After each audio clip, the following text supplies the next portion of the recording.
topik mengenai sosialisasi. Sosialisasi adalah proses belajar nilai, norma, pengetahuan, dan keterampilan dalam membentuk perilaku seseorang untuk menjadi makhluk sosial yang dapat diterima dan berpartisipasi dalam masyarakat. Ini konsep menurut David Goslin. Sedangkan Peter Berger mengemukakan bahwa sosialisasi adalah proses melalui mana anak belajar menjadi seorang anggota yang berpartisipasi dalam masyarakat. Kemudian bagaimana perilaku itu terbentuk? Kita ada disebutkan oleh Mashonis, ada alam dan asuhan. Ada nature versus nurture. Aliran sosiobiologi percaya bahwa perilaku manusia itu semata-mata dibentuk oleh lingkungan alam. Namun, aliran behaviorism mengutamakan peran nurture atau asuhan sangat penting dalam membentuk perilaku individu. Sebetulnya mana yang paling penting? Alam atau asuhan? Nature atau nurture? Nah, dalam membentuk perilaku individu, keduanya itu sama pentingnya. Ya, baik nature maupun nurture. George Herbert Mead mengemukakan sebuah konsep namanya social self. Diri atau self manusia tumbuh dan berkembang melalui interaksi sosial. Dalam berinteraksi, individu mempelajari dan mengambil peran-peran atau role taking yang kemudian dijalankannya. Menurut Mead, diri atau self manusia itu tumbuh dan berkembang melalui 3 tahap. Tahap pertama adalah play stage, kedua adalah game stage, dan tahap ketiga itu adalah generalized other stage.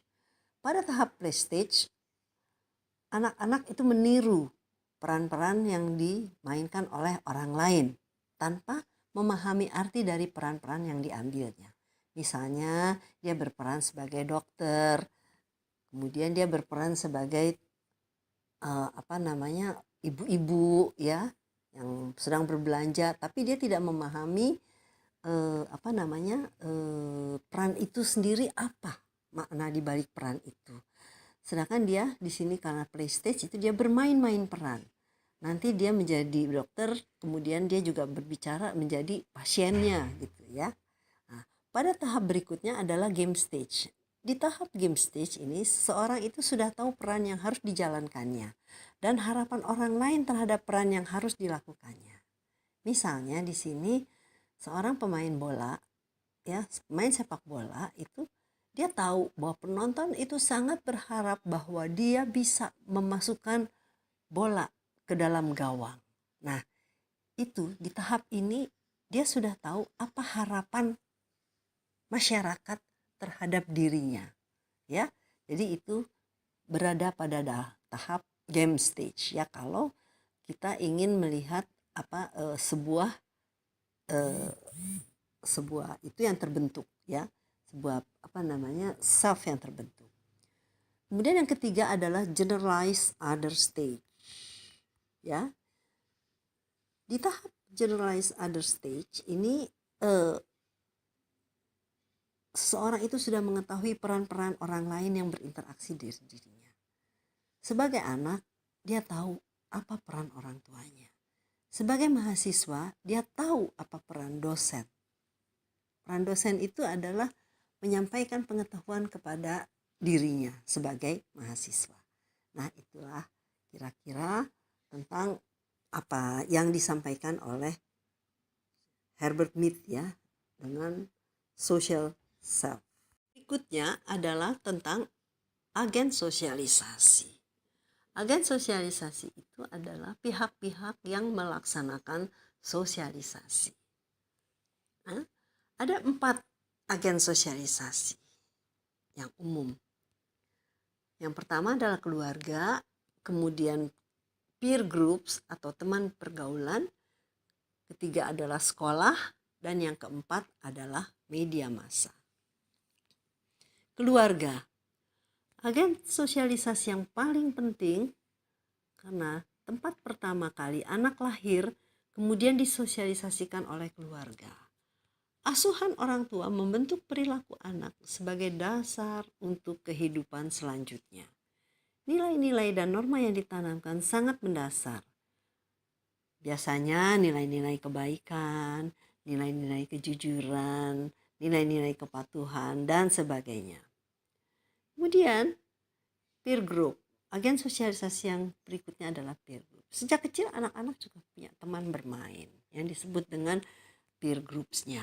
Masih kecil mereka bermain bersama, kemudian juga di situ mereka ada berkelahi juga, ada bersaing juga ya. Apa nilai-nilai yang muncul ketika bermain bersama dengan peer group? Melalui sosialisasi di situ ya mereka belajar dari temannya yang lebih pintar ya, kemudian saling belajar juga ya, kemudian muncullah nilai-nilai seperti nilai-nilai kerjasama, ada nilai-nilai persaingan karena mereka agak bersaing, satu mana sih kamu lebih pintar dari yang lain gitu ya. Kemudian terbangunlah nilai-nilai yang tadi itu dalam teman bermain ya dan teman sebayanya. Ya, sekolah juga mensosialisasikan siswa-siswi itu nilai-nilai ya, nilai-nilai macam-macam ya, nilai-nilai yang tanamkan sekolah ya, nilai-nilai disiplin ya, tepat waktu, tidak boleh terlambat dan sebagainya.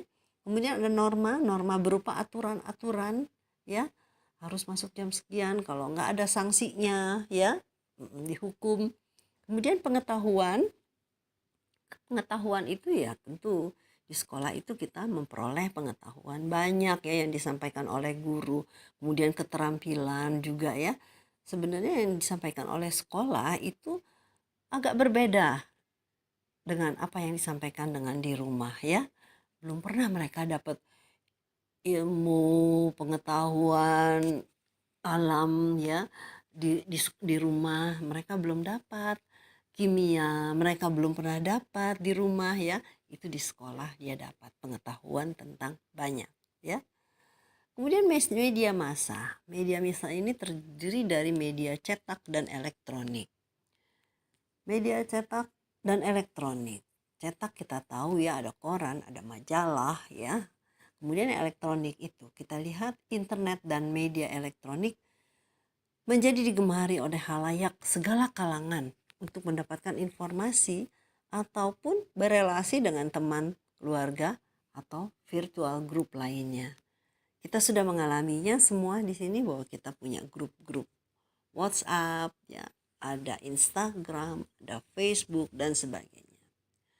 Nah, kita melalui media ini ya ada pesan-pesan yang disampaikan oleh media, baik pesan-pesan itu bisa hal-hal yang negatif seperti hoax ya gitu ya.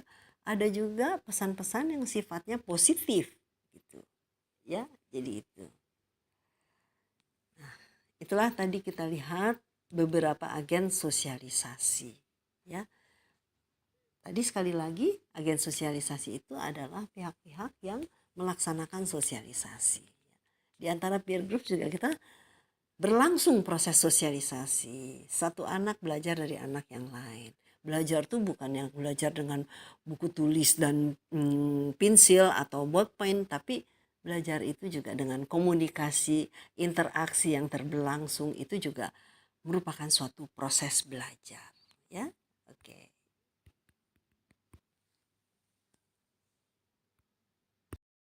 Sosialisasi berlangsung di sepanjang kehidupan manusia. Setiap tahap kehidupan terkait dengan proses biologis. Masyarakat mengatur jalan hidupnya berdasarkan usia.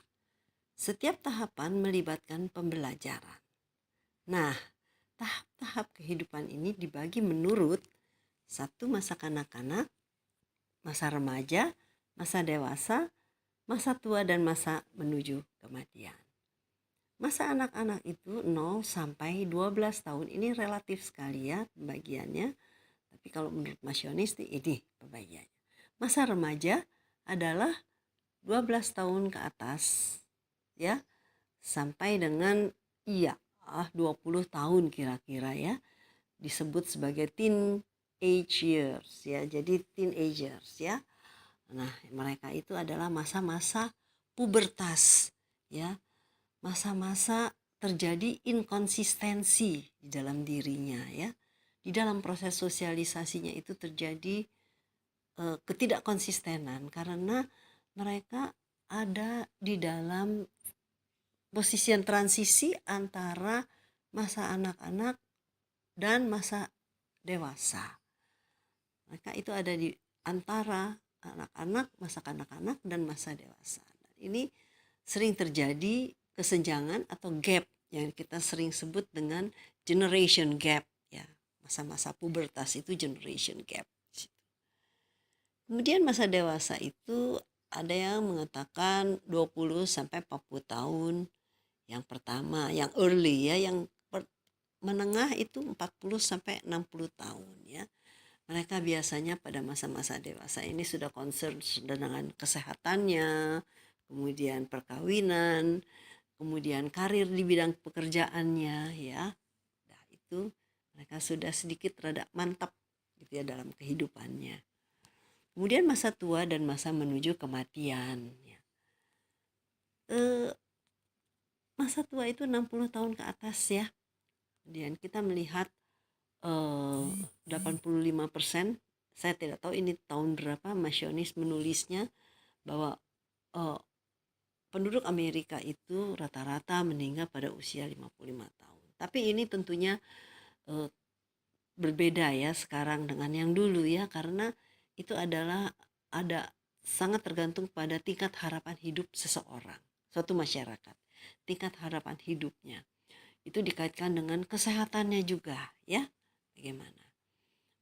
Sekarang kita sudah sampai pada di Indonesia sendiri tingkat harapan hidup masyarakat Indonesia rata-ratanya itu rata-rata dari BPS itu mengatakan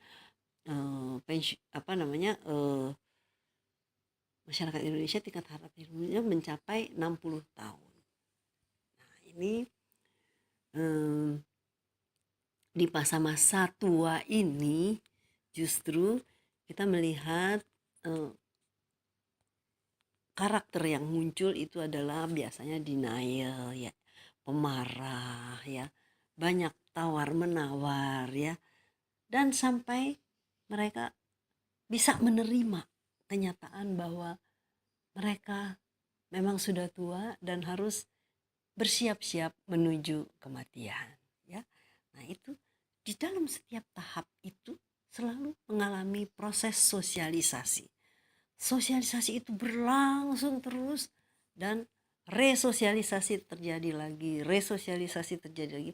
Oh, aku sudah besar, oh, aku sudah dewasa, terjadilah proses sosialisasi. Dan sekali lagi sosialisasi itu terjadi ketika seseorang itu masih melakukan interaksi dengan orang-orang lain di sekitarnya. Kalau Erving Goffman dalam topik interaksi sosial memperkenalkan analisa dramaturgi, di topik sosialisasi dia bicara tentang total institusi. Total institusi suatu tempat tinggal di mana ada sejumlah orang yang menjadi anggotanya. Tempat ini terputus dari dunia luar dalam jangka waktu tertentu. Mereka menjalani hidup terkungkung dan diatur secara formal. Proses yang terjadi ketika anggota memasuki total institusi ini adalah desosialisasi, yakni pencabutan identitas diri yang dimilikinya. Ya. Kemudian proses resosialisasi, yaitu pemberian identitas diri yang baru. Melalui proses resosialisasi dilakukan penanaman norma baru, pengetahuan baru yang diatur secara formal. Ya, itu tadi. Contoh kita lihat total institusi ya. Contoh. Misalnya yang dicontohkan oleh Masyonis itu adalah lapas ya, penjara itu, dimana ketika para narapidana itu masuk ke dalam lapas itu dia harus mencabut identitasnya ya, identitasnya. Kemudian dia masuk dengan diganti bajunya pakai baju tahanan. Jadi dia sekalipun artis tidak boleh menggunakan pakaian-pakaian sehari-hari, dia harus menggunakan pakaian seragam tahanan, ya. Itu yang fisiknya, ya. Jadi pencabutan identitas diri. Nah, identitas dia sebagai artis sudah tidak ada lagi di dalam lapas. Dia adalah sekarang sudah diganti identitasnya sebagai narapidana, ya, orang terhukum. Kemudian terjadi resosialisasi itu di dalam rumah tahanan itu, kemudian diberikan identitas diri yang baru, yakni sebagai seorang tahanan. Kemudian dilakukan sebuah penanaman norma-norma baru, pengetahuan baru, diatur secara formal.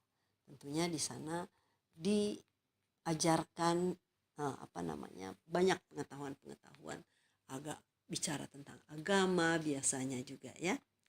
Nah, itu contoh lain juga dari resosialisasi ini, tapi tidak di dalam institusi total resosialisasi. Anda pun mungkin mengalami resosialisasi tapi tidak dalam institusi total, ya. Misalnya mencabut seragam putih abu-abu saudara ketika SMA, itu dicabut identitas saudara, bukan lagi sebagai siswa tapi masuk perguruan tinggi, Anda berstatus sebagai mahasiswa dan tidak perlu pakai seragam abu-abu lagi. Di sini belajar pengetahuan baru, ya, nilai-nilai baru, aturan-aturan baru. Nah, itu tadi tentang total institution yang dikemukakan oleh Erving Goffman, ya. Kemudian kita lihat bahwa masyarakat itu membentuk cara kita berpikir, ya. Jadi ini adalah inti dari proses sosialisasi. Sasi itu proses menjadi makhluk sosial. Berarti kita itu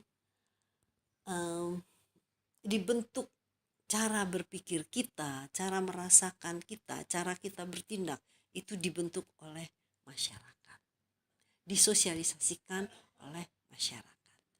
Kata lain dari sosialisasi adalah proses sosialisasi itu, ya, memasukkan masyarakat ke dalam individu. Jadi apa yang ada dalam masyarakat itu dimasukkan pada diri individu. Nah, itu adalah suatu proses yang kita sebut dengan sosialisasi.